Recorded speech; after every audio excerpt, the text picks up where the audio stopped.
আজকে আমি এই লিথিয়াম ফসফেট ব্যাটারি দিয়ে একটি 4S 2P ব্যাটারি ব্যাগ তৈরি করে দেখাবো।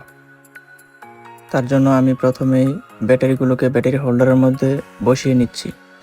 প্রতিটা ব্যাটারি 3.2 ভোল্ট করে, অর্থাৎ আমরা সিরিজ করলে এখানে ভোল্টেজ পাবো 12.8 ভোল্ট।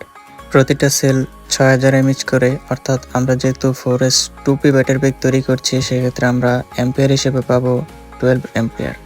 এটা হচ্ছে B5C spot welding machine.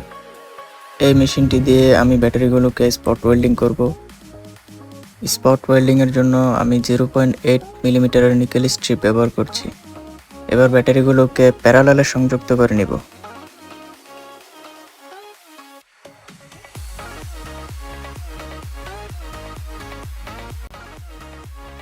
ব্যাটারিগুলোর spot welding শেষ, এখন এর মধ্যে বিএমএস সংযুক্ত করব।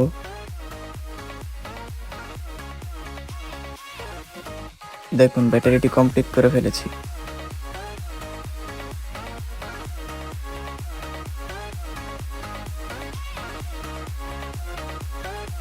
মাল্টিমিটার দিয়ে চেক করে দেখি যে প্রপার ভোল্টেজ আসছে কিনা। সবকিছু একদম পারফেক্ট। পরবর্তী ভিডিওতে আমরা এর লোড টেস্ট করে দেখব। যদি ভিডিওটি ভালো লেগে থাকে তাহলে অবশ্যই আমাদের চ্যানেলটি সাবস্ক্রাইব করে রাখবেন।